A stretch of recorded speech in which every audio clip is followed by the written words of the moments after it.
Taranja tenisy fifanana reto anivon'ny section Antananarivo renivohitra. Androany no nitaterahana ny lalao famaranana rehetra eo amin'izay fiadinan'ny tompondakan ny section Antananarivo renivohitra izay ho an'ny Taranja tenisy club telo ambin'ny folo no nandray anjara tamin'izany fanana zany ka lalao famaranana 7 no nitaterahana tamin'ity tontolo andro ity. Hofitinina aminao ary eo anatin'ity fanadihadiana ity ny vokatra izay faninanana izay.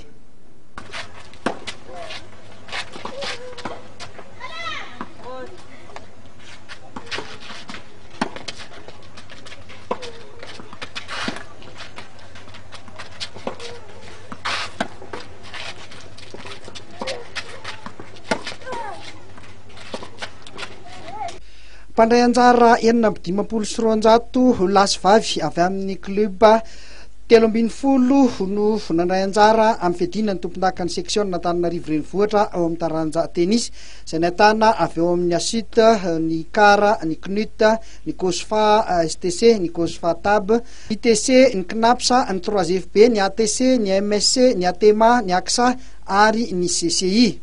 Toy izao ary ny vokatra tonga eto ampelantanana nandritra ity faninanana ity ho an'ny latsaky ny 7 taona sokady zazavavy nahazo ny larana voalohany Rakotobe Kristina avy ao amin'ny Knut rehefa nandresy any Razakany Aina Maoly avy ao amin'ny Asit.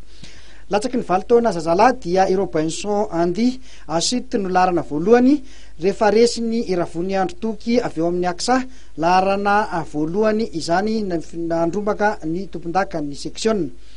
Latsaky ny 10 taona zazalahy nahazo ny larana voalohany Rakotobe Asina avy eo amin'ny Knut rehefa nandresy any Rabarjoela Nomenjanahary avy eo amin'ny Asit.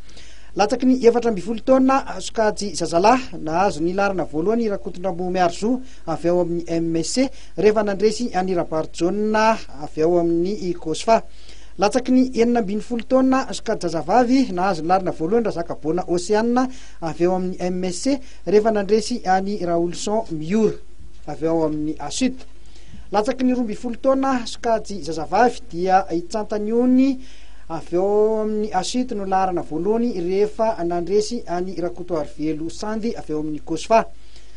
Latsaky ny 10 taona sokajy zazalahy Ranaivo Toky avy eo amin'ny Asit no larana voalohany rehefa nandresy any Andrenatoandro Tsiferana. Latsaky ny 14 taona sokajy zazavavy dia resiny Randy Mazava Isarika avy eo amin'ny AXA, Randimo avy eo amin'ny Asit. Latsaky ny 10 taona kosa sokajy zazavavy any Daniela avy eo amin'ny Asit no larana voalohany nandresy any Mialy Ranaivo avy eo amin'ny Asit. Latsaky ny 18 taona sokajy zazavavy Razakabona Oceana avy eo amin'ny MSC no larana voalohany rehefa nandresy any Rakotoasy Zakina avy eo amin'ny Kosfa.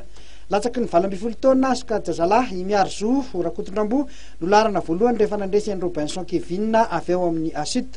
Latsaky ny 12 taona sokajy zazalahy Rakotobe Asina avy eo amin'ny Knut no larana voalohany rehefa nandresy any Rabarjoely Nomenjanahary.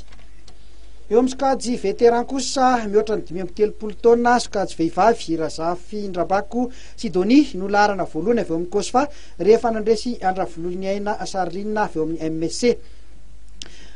Mihoatra ny 530 taona kosa ho an'ny sokajy lehilahy dia Andrena Fiatrahary Volony avy eo amin'ny Atema no larana voalohany rehefa nandresy Andrakotozafy Jean-Jacques avy eo amin'ny Asit. Sokajy vehivavy ihany mihoatra ny 570 taona Razafy Tsalama Charlotte avy eo amin'ny Asit no larana voalohany rehefa nandresy Andrazafindramanga Anitra avy eo amin'ny Asit. Eo amin'ny lehilahy kosa indray ny 570 taona Ralaivoavy Paul no nivoaka nandresy nahazo larana voalohany rehefa nandresy Andrazafimandimby Benjamin avy eo amin'ny Asit. Mihoatra ny 570 taona sokajy lehilahy dia Simon Ritsara no nahazo ny larana voalohany Rakotondrainy be zany avy eo amin'ny Asit rehefa nandresy any Ramarla Leka avy eo amin'ny Knaps.